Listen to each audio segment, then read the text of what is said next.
and I'm going to be honest, and I hope I don't offend either of you. People hate politicians. For that matter, they hate news reporters, and possibly deservedly so. But speaking about politicians, and we'll talk about reporters later, what can we do to sort of get the public more involved and have people be less cynical, you could say, about politics, about politicians? So it's kind of a me-we, right? It's a win-win. We're just all in this together. Newman, and then to Wilk. So, yeah, it's a good question. So what can we do? So on the one hand, all of the reforms that we've made over the last X years, right, are ostensibly about achieving that goal, right? So term limits, contribution limits, all the various rules around how we do stuff. None of that stuff is where campaigns get more and more expensive. Scott referred to it earlier just how expensive one Senate campaign was. And so what you have is a situation where people are really far removed from civic processes, right? So the average, the number of people who can name their elected official at the state level on an average basis is 11%. So that means 9 out of 10 I might think everybody loves me, to your point, a lot of people don't, but 9 out of 10 people don't even know, who Scott and I are. That's a really big issue, right? And there's lots of reasons for that. Even as people have every reason, I think, to be frustrated and over time become cynical. And so we need to lower the barriers to entry, but make it more feasible and more attractive for people to be more involved in their local processes.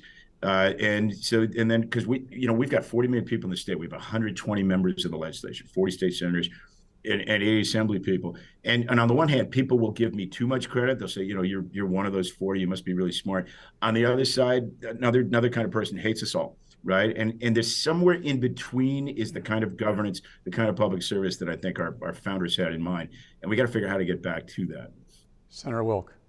Yeah, well, I can only control what I can control, which is me, and I'm as cynical as everybody else, particularly when it comes to your profession, the media. Yeah. I don't trust anybody, and I came to that conclusion back in 2012. So it's very frustrating. But in terms of what I do, obviously I'm a middle-aged white guy, Republican. I spend a lot of time going to classrooms and talking to students. I've been very involved in working with foster youth. One of every 3 foster youth in LA County is in my district. Go to African American churches, Hispanic organizations, because my district is 40% Latino, 13.5% African American. So go and share so they know that I'm a real person. I think too many people see us as 2-dimensional and not 3. And then I like to engage with my constituents. I take a little bit of time every month, and I will call people that have emailed in or whatever, complaining about something, and talk to them. It's really fun getting them on the phone because they act much different on the phone than they do in their email. And then if you write me a letter, I write you back because I want you to feel connected to your government.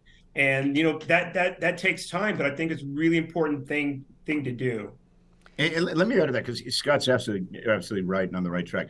So we're living in an age where the average person seems to know everything about the Kardashians, or if you're a dude, everything about fantasy sports, and very little about civics. And so education clearly is a part of that. I'm proud to be the new chair of the Senate Committee on Education. We have to get back to basics and educate not just kids, but everybody about civics, and give them a reason to feel invested enough to participate. Otherwise, it's only natural they become cynical and disengaged.